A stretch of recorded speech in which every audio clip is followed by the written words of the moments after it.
আসসালামু আলাইকুম সুপ্রিয় দর্শক শ্রোতা, আপনারা যারা আমার ফেসবুক চ্যানেল নীরব জনতা এবং জাগো জনতার মাধ্যমে, সেই সাথে আমার ফেসবুক পেজ নীরব জনতা জাগো জনতা এবং আপনারা হোয়াটসঅ্যাপ, ইমো, ভাইবার মেসেঞ্জারের মাধ্যমে, ফেসবুক মেসেঞ্জারের মাধ্যমে আমার এই প্রোগ্রামটি শুনছেন, আপনাদের সকলকে আমি মোহাম্মদ শহীদুল ইসলাম আজিম জানাচ্ছি শুভেচ্ছা এবং প্রাণঢালা অভিনন্দন। প্রিয় দর্শক শ্রোতারা, গত 9 এপ্রিল আমি একটি এপিসোড করেছিলাম জনাব বীর মুক্তিযোদ্ধা আব্দুল সালাম সাহেবের নামে। আমি বলেছিলাম সেই এপিসোডে, আমার হেডলাইনটি ছিল আসুন ঢাকাবাসীরা, ঢাকার নীরব জনতারা এবং ঢাকার জাগো জনতারা, আমরা এবার ঢাকার সন্তানকে মেয়র বানাই, যেন আমাদের আবর্জনাযুক্ত শহর হয়, আবর্জনা এবং জলাবদ্ধতা মুক্ত। আমি এই শিরোনামে এপিসোডটি করেছিলাম। তো আমার ইউটিউব চ্যানেল দুটিতে, যেমন নীরব জনতা জাগো জনতা এবং আমার ফেসবুক চ্যানেল পেজ নীরব জনতা জাগো জনতায় মোটামুটি প্রায় অনেক কমেন্টস আমার শ্রোতাবৃন্দরা এবং দর্শকরা করেছেন। তো মোটামুটি আমি যেহেতু খুব পপুলার নই, তারপরও আমি প্রায় 1800 কমেন্টস দুটো চ্যানেল এবং একটি ফেসবুক পেজের মাধ্যমে পেয়েছি। সেখান থেকে ক্ষুদ্র কিছু কমেন্টস আমি তুলে ধরছি এবং যেই কমেন্টসগুলো বেশি সংখ্যক এসেছে, বেশি হারে এসেছে, যেমন সবার উপরে ছিল যে দেখুন বিএনপির লোকজন চাঁদাবাজি করছে। তো আপনি তো আব্দুল সালাম সাহেবের একটি স্টল দেখিয়েছেন, ঢাকা শহরে চাঁদাবাজি চলবে না। হ্যাঁ, আমি একটি স্টল দেখিয়েছিলাম সালাম সাহেবের 5টি ছবির মাধ্যমে। তো সেই স্টলটি যারা দেখেছেন তারা আমাকে প্রশ্ন করেছেন, যেমন চাঁদাবাজির মাধ্যমে চাঁদাবাজি নিষিদ্ধ করবেন জনাব আব্দুল সালাম সাহেব। তো নিষিদ্ধ করবেন যেহেতু বিএনপির লোকজন চাঁদাবাজি করছেন, তো উনি কিভাবে এটা নিষিদ্ধ করবেন?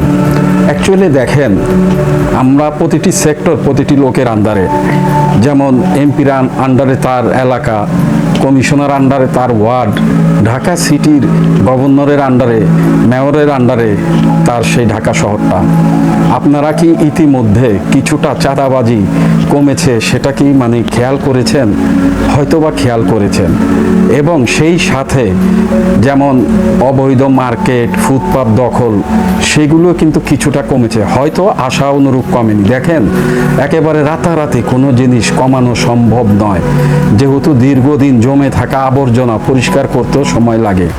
যেমন আমি 5টি স্টল দেখিয়েছিলাম, সেই স্টলে ছিল, যেমন তিনি বলেছিলেন একদিন আমি ডেপুটি মেয়র ছিলাম এবং পরিপূর্ণ মেয়র হওয়ার স্বপ্ন ছিল, এবং আরেকটি 2 নম্বর স্টলে ছিল যেমন জনগণের চাওয়াকে প্রাধান্য দিতে হবে। তারপরে ঢাকা দক্ষিণ সিটিতে চাঁদাবাজি বিরুদ্ধে কঠোর নির্দেশনা দিলেন জনাব আব্দুল সালাম সাহেব। চতুর্থ স্টলটি ছিল ময়লা ফেলার জন্য 100 টাকা নির্ধারণ করা হয়েছে, যদি কেউ বেশি চায় তার লাইসেন্স বাতিল করে দেওয়া হবে। এবং 26শে মার্চের যে স্বাধীনতা দিবস, 26শে মার্চের সেই স্বাধীনতা দিবসেরও একটি ছবি ছিল। তো এখন যেমন বেশি চাঁদাবাজি নিয়ে যারা মেসেজে বলেছেন, দেখুন ইতিমধ্যে কিছুটা চাঁদাবাজি কমেছে। তো তিনি হয়তো মেয়র হলে, পরিপূর্ণ না হলে আরও কিছুটা চাঁদাবাজি কমাবেন। আর এর মধ্যে কেউ কেউ বলেছেন তিনি যখন ঢাকার ডেপুটি মেয়র ছিল তখন তার বিরুদ্ধে চাঁদাবাজি অথবা অর্থ কেলেঙ্কারি কোনো মামলা নিয়ে আপনি দেখাতে পারবেন? আমাকে প্রশ্ন করা হয়েছিল।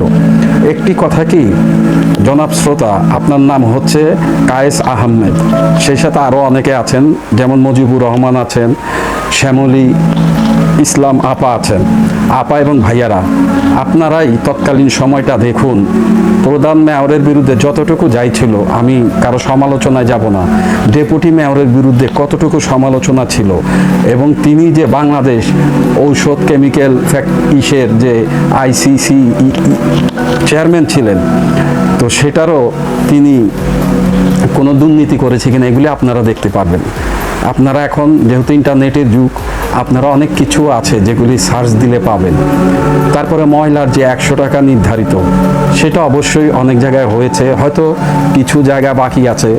তিনি দায়িত্ব পেলে এবং জনাব আব্দুল সালাম সাহেবের কাছে অভিযোগ গেলে তিনি অবশ্যই ব্যবস্থা গ্রহণ করবেন।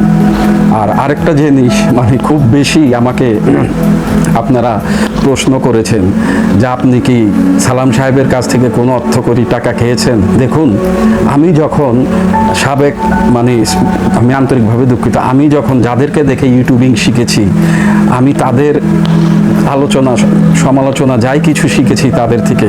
তারা যখন ঢাকা ইউনিভার্সিটির ডিসি নির্বাচনে, ভিপি নির্বাচনে, আমি দুঃখিত, ভিপি নির্বাচনে সাদিক কায়েমকে সমর্থন দিয়েছিলেন জনাব ইলিয়াস ভাই এবং পিনাকি দা এবং মাসুম মাহমুদ ভাই এবং সেই সাথে কনক সারোয়ার ভাই, তারা সবাই যখন সাদিক কায়েমকে সমর্থন করেছিলেন, আমিও করেছিলাম। তখনও কিন্তু কেউ কেউ আমাকে সাদিক কায়েমের দালাল বলেছিলেন। কিন্তু সাদিক কায়েম ভাই ঢাকার ভিপি হয়েছে, ঢাকা ইউনিভার্সিটির। কই আপনারা বলুন খারাপটা কি হয়েছে? তো আমরা এই যে এর মধ্যে যেহেতু জনাব আব্দুল সালাম সাহেবের ডেপুটি মেয়রের অভিজ্ঞতা আছে, সেই সাথে একটি সরকারি ভালো প্রতিষ্ঠান যেটা মেডিসিন সব কিছু তদারকি করে, সেখানেও তার কোনো দুর্নীতি নেই। একটা আনকোরা আননোন পার্সনকে না দিয়ে তাকে দিলে অবশ্যই খারাপ হয় না। আপনাদের ভোট আপনারা দিবেন, যাকে খুশি তাকে দিবেন। আমি আমার মতামত ব্যক্ত করেছি। এর মধ্যে অনেকে বলেছেন হ্যাঁ ভালোই হবে, যেহেতু আগের অভিজ্ঞতা আছে, তার নামে কোনো দুর্নাম নেই। যেমন শাহাবুদ্দিন সালে এবং আব্দুর রৌফ আহমেদ, এইভাবে আরও বেশ কিছুজন আমাকে কমেন্টস করেছেন যে না উনি ভালো হয়। ঠিক বিপরীত কেউ বলেছেন যে দলীয় লোক।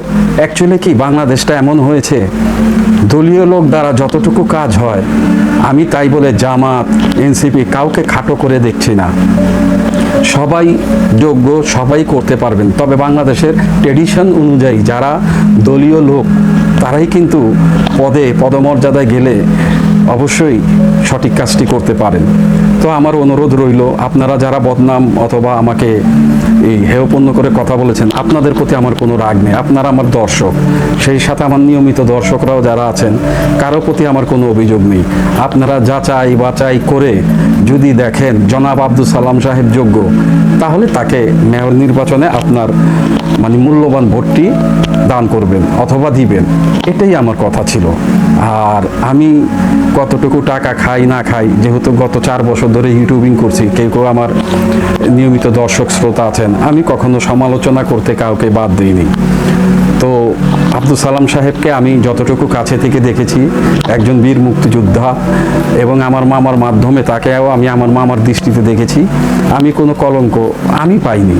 এখন একজন মানুষ সবার চোখে ভালো হতে পারে না, তবুও আপনাদের বিবেক বিবেচনার উপরে ছেড়ে দিলাম এবং গত প্রথম এপিসোডের স্কলটি সম্পূর্ণ সেই 5টা ছবি রেখে আমি শেষ পর্যায়ে আবারও দেখাচ্ছি। আপনারা আবার দেখুন, ভালো করে দেখে যাচাই বাছাই করুন, তারপরে আপনাদের যদি ভালো লাগে জনাব আব্দুল সালাম সাহেবকে ভোট দিবেন। তবে আমি কারো দ্বারা কোনোভাবে প্রভাবিত নই। আমাকে মোটামুটি আপনাদের যারা দেশের সেরা ইউটিউবার তারা চিনেন, তারাও আমার অনেক কিছু দেখেছেন, মাঝে মধ্যে ধন্যবাদ দিয়েছেন। এবং আমার একটা শেয়ারের 4 দিন পরে সাবেক যেই আইন উপদেষ্টা ছিলেন জনাব আমাদের আসিফ নজরুল সাহেব, তারও কিন্তু পদত্যাগ হয়েছিল। কিন্তু এতে সহযোগিতা করেছিলেন আমাকে দেশের সুনামধন্য ইউটিউবাররাই। সেই ইউটিউবারদের সমর্থনে এবং আমারও প্রচেষ্টায় আসিফ নজরুল সাহেবের মানে তার সেই আইন উপদেষ্টা থেকে অন্য পজিশনে তাকে সরিয়ে দেওয়া হয়েছিল। তো আজকে আর কথা না বাড়াই এখানে শেষ করি।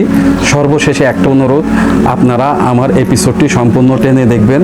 কোথাও ভুল প্রান্তি থাকলে আপনারা আমাকে এই দেশের সন্তান হিসাবে ক্ষমা করবেন।